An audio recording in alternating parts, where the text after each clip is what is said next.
ये happy home multi channel का प्रसारण है सीधे आपके सामने। Focus Hindustan Mumbai news channel पर आप सभी का स्वागत। मैं हूं माजिद सिद्दीकी। दुआ सलाम आदाब, जय भीम। हक और हकीकत को बताने वाले खामोश बैठे हैं, सच बोलने वाले पर इल्ज़ाम। आने वाला वक्त ही बताएगा। वीडियो को आखिर तक देखिए।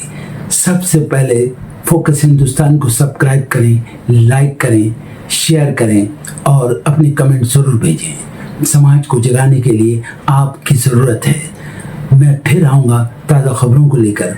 माजिद सिद्दीकी, जय हिंद।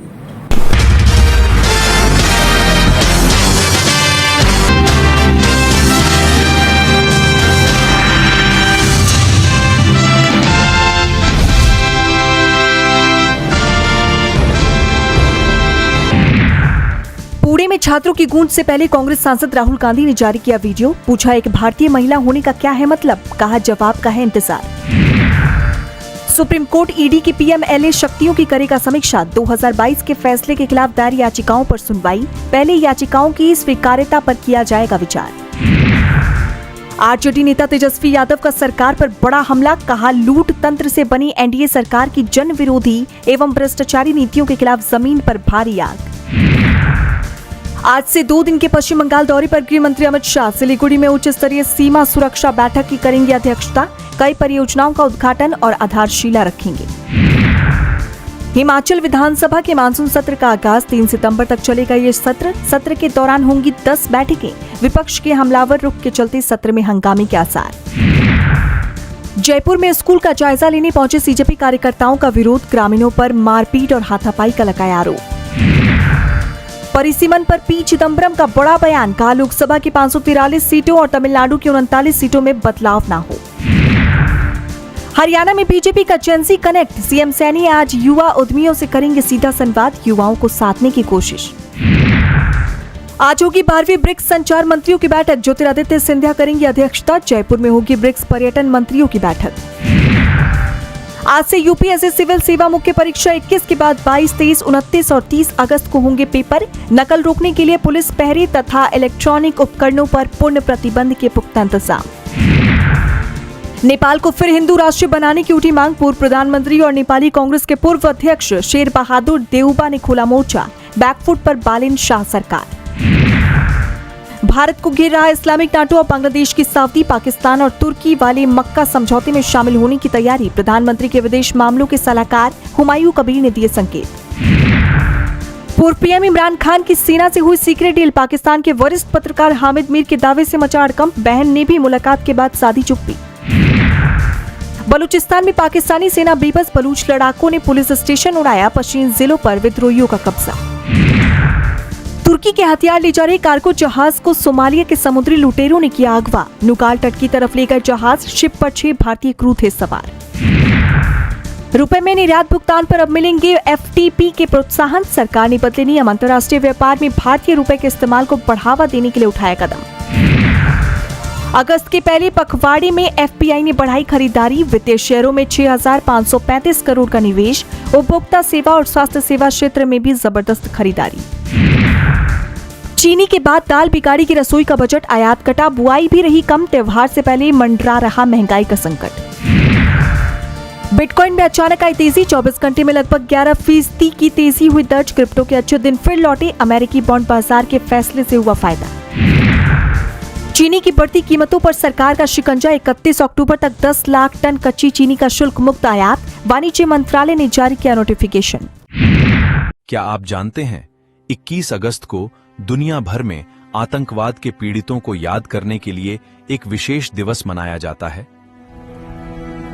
हर साल 21 अगस्त को संयुक्त राष्ट्र द्वारा आतंकवाद के पीड़ितों की स्मृति और श्रद्धांजलि का अंतर्राष्ट्रीय दिवस मनाया जाता है। ये दिन उन लोगों को याद करने के लिए है जिन्होंने आतंकवादी हिंसा में अपनी जान गंवाई, घायल हुए या अपने प्रियजनों को खोया। आइए उन पीड़ितों को याद करें और शांति, मानवता और एकता का संदेश आगे बढ़ाएं।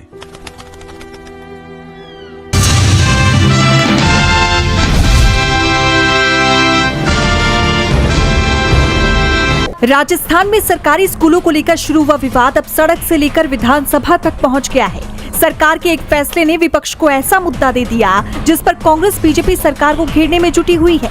दरअसल राजस्थान सरकार ने सरकारी स्कूलों में बाहरी लोगों के प्रवेश और स्कूल परिसर में फोटो वीडियो रिकॉर्डिंग को लेकर नियम सख्त किए हैं। सरकार का कहना है कि बच्चों की सुरक्षा, उनकी गरिमा और निजता को ध्यान में रखते हुए ये कदम जरूरी है, लेकिन कांग्रेस इस फैसले को सरकार की पारदर्शिता से जोड़कर सवाल उठा रही है। विपक्ष का आरोप है कि बच्चों की सुरक्षा के नाम पर उन लोगों की आवाज और कैमरे को रोकने की कोशिश हो रही है जो सरकारी स्कूलों की जमीनी हकीकत सामने ला सकते हैं। इसी मुद्दे को लेकर कांग्रेस ने सरकार के खिलाफ विरोध मार्च निकाला और विधानसभा के बाहर जमकर प्रदर्शन किया।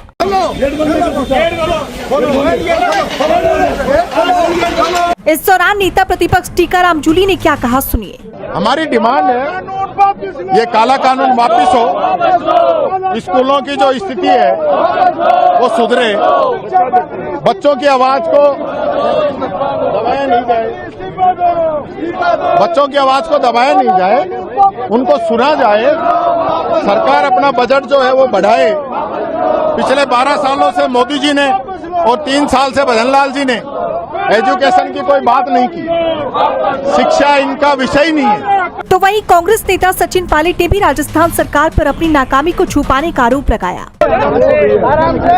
पूरे राजस्थान में लगातार स्कूलों की जो हालत हम देख चुके हैं, कहीं छत गिर रही है, कहीं बच्चे धरना दे रहे हैं, लेकिन सरकार बजाय सुधारने के लोगों को आने से मना करती है, फोटो खींचने मना करती है, मतलब गलती छुपाने के लिए ऑर्डर जारी किए जा रहे हैं। विपक्ष का सबसे बड़ा सवाल ये है कि अगर सरकारी स्कूलों में सब कुछ ठीक है तो बीजेपी को सवालों से इतनी बेचैनी क्यों हो रही है।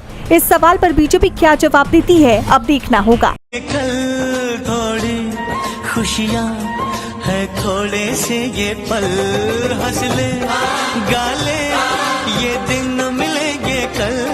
थोड़ी खुशियाँ है, थोड़े से ये पल, एक बार चली गई जो ये बहारें।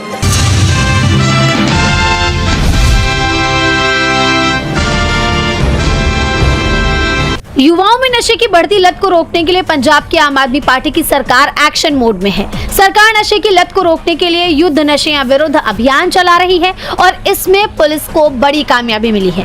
पंजाब में नशा तस्करी के खिलाफ बड़ी कार्रवाई करते हुए फाजिलका जिला पुलिस ने युद्ध नशे विरुद्ध अभियान के पिछले 8 महीने के दौरान narcotic drugs and psychotropic substance act के तहत दर्ज 924 मामलों में 1331 आरोपियों को गिरफ्तार किया है। इस निरंतर कार्रवाई के दौरान पुलिस ने 41 किलो 124 ग्राम हेरोइन, 3.85 ग्राम क्रिस्टल मेथामेफ्टामाइन, 6.503 किलोग्राम अफीम, 42 ग्राम चरस, 250.537 किलोग्राम पोस्त की भूसी और नशीली दवाओं के 15,843 कैप्सूल और गोलियां बरामद की है।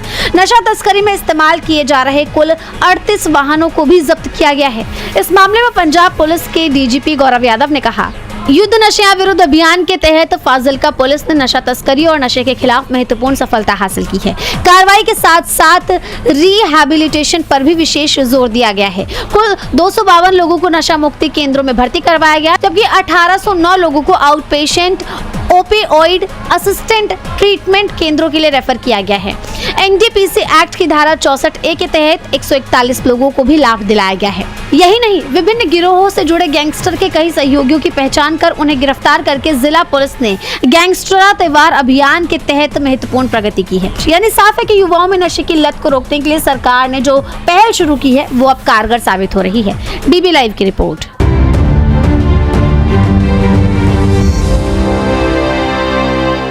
हमारे बुजुर्ग हमारी धरोहर हैं। उनके अनुभव से हमें जीवन की सीख मिलती है, इसलिए हमेशा उनका सम्मान करें और उनका आशीर्वाद लें। वरिष्ठ नागरिकों की सेवा करना सिर्फ हमारा कर्तव्य नहीं, बल्कि भगवान की पूजा के समान है। आप सभी को वरिष्ठ नागरिक दिवस की हार्दिक शुभकामनाएं। छोड़ के हम अपनों को सपनों में क्यों जाएं, उन सपनों का क्या है जो अपने ना हो पाए।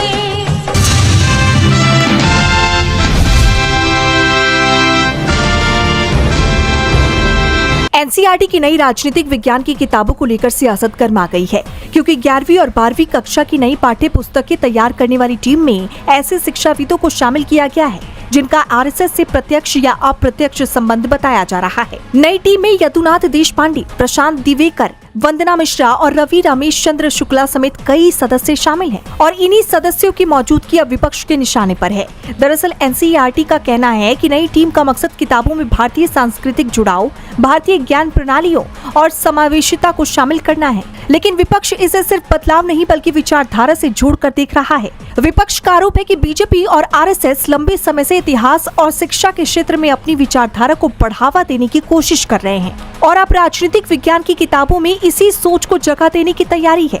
इसी मुद्दे पर एनएसयूआई ने भी मोर्चा खोल दिया है।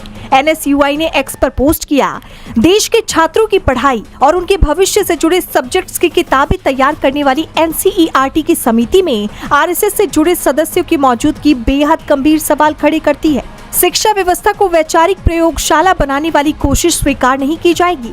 एनएसयूआई देश के नेता प्रतिपक्ष राहुल गांधी के नेतृत्व में छात्रों की आवाज को दबने नहीं देगी। शिक्षा में संघ की दखलंदाजी के खिलाफ और छात्र हित की रक्षा के लिए एनएसयूआई हर कैंपस में मजबूती से आवाज उठाएगी। बता दें, इस टीम को 11वीं कक्षा की पाठ्य पुस्तक इस साल नवंबर तक और 12वीं कक्षा की पुस्तक अगले साल जुलाई तक तैयार करने का निर्देश दिया गया है।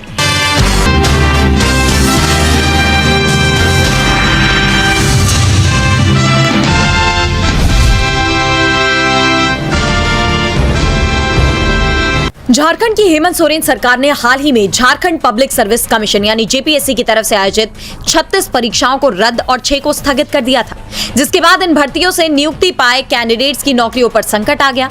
वहीं इस मामले में 20 अगस्त को झारखंड हाईकोर्ट में सुनवाई हुई। अलग अलग याचिकाओं पर सुनवाई करते हुए झारखंड हाईकोर्ट ने भर्ती परीक्षाएं रद्द करने संबंधी फैसले पर रोक लगा दी है, जिससे नौकरी संकट का सामना कर रहे अफसरों को बड़ी राहत मिली है।